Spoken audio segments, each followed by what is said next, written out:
အခုလက်ရှိမှာဆိုလို့ရှိရင်တော့စာပြင်တဲ့အကြောင်းအရာတွေကိုပြပြပေးသွားမှာပဲဖြစ်ပါတယ်။စာပြင်မယ်ဆိုလို့ရှိရင်တော့ပြင်မဲ့အကွက်တွေကို selection မှတ်ပေးရမှာပဲဖြစ်ပါတယ်။ဒါဆိုလို့ရှိရင်တော့အခု100နဲ့200ဆိုတဲ့ဒီ cell ကွက်ကိုပြင်ချင်တာဖြစ်ပါတယ်။ဒါကြောင့်မို့လို့ဒီ cell ကွက်နှစ်ခုကို selection မှတ်ပေးရမှာဖြစ်ပါတယ်။ပြီးသွားရင်တော့ကိုက font ပုံစံပြင်ချင်တယ်ဆိုလို့ရှိရင်တော့ home tab ထဲမှာရှိတဲ့ font group ထဲမှာရှိတဲ့ဒီနေရာမှာ font မှတ်ရမှာပြင်လို့နိုင်ပါတယ်။အခုလက်ရှိမှာဆိုလို့ရှိရင်တော့ monotype cursive font ကိုအသုံးပြုထားတာဖြစ်ပါတယ်။ကိုကဒီလို font ပုံစံမျိုးမသုံးချင်ဘူးတခြား font ပုံစံမျိုးသုံးချင်တယ်ဆိုလို့ရှိရင်တော့ဒီ monotype cursive ဘေးနားမှာရှိတဲ့အောက်ဆင်းတဲ့မြားကိုနှိပ်ပြီးတော့မှဒီမှာပေါ်လာတဲ့ဒေဂါမှာတက်ဆင်ကိုလိုချင်တဲ့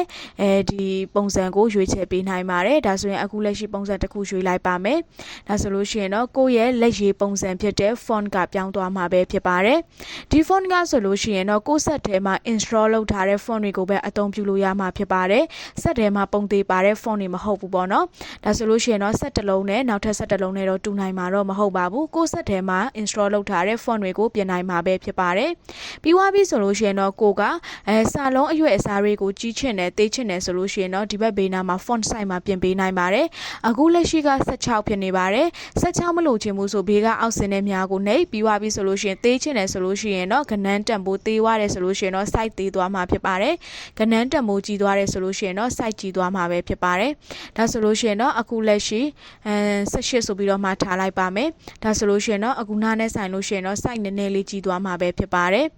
အဲ့လိုမှမဟုတ်ဘဲနဲ့ကိုကနောက်ထပ်တခြားပုံစံမျိုးတွေပြင်ချင်တယ်ဆိုလို့ရှိရင်လည်းပြင်လို့ရပါတယ်။ဒါကအခုလက်ရှိအယောင်ထည့်ချင်ပါတယ်။ပုံမှန်ဆိုလို့ရှိရင်တော့စာရွက်အဖြူရောင်ပေးထားတာဖြစ်တဲ့အတွက်ကြောင့်မို့လို့